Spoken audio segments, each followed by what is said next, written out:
స్వామి నా బావుడల ఇల్లు వాటికి సిద్ధపరచుకొని దీపావళి చేసుకొని గోవింద నారాయణ వైకుంఠ వాస కదిరిదేవంటూ కుంటి వారికి గుట్టి వారికి దానాధర్మాలు చేసుకుంటూ పెళ్లిగానే వాళ్ళకు నా పావుడుల పెళ్లిళ్ళు చేసుకుంటూ గుళ్ళు గోపురాలు కట్టించుకుంటూ ఈ కదిరి క్షేత్రానికి చేరి వచ్చారు తల్లి. అన్నయ్య నా గర్భంలో ఒక ఆడవాళ్ళ సంతానం ఇవ్వండి అంటూ ఆ కదిరి లక్ష్మీ నరసింహ స్వామిని ఆ ముక్కుడు ఏమని ప్రార్థిస్తున్నదంటే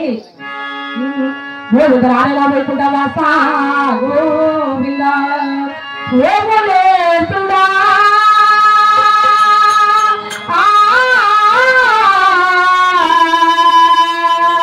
శ్రీ వెంకటేశ్వర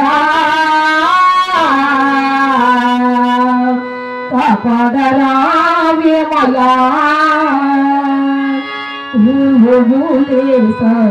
కరుణించ రావ్యమయా ఓమలేసుడా శ్రీనివాసుడా కాపాడరావ్యమయా ఏ శ్రీనివాస కరుణించ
నక్షత్రానికి పూజలు చేసిన నోమరాని నోములు వచ్చినా కూడా ఏ దేవుడు నా మీద కరుణ చూపలేదే, నా గర్భమున ఒక ఆడవాళ్ళ సంతానం కలగలేదు స్వామి అంటూ అయినా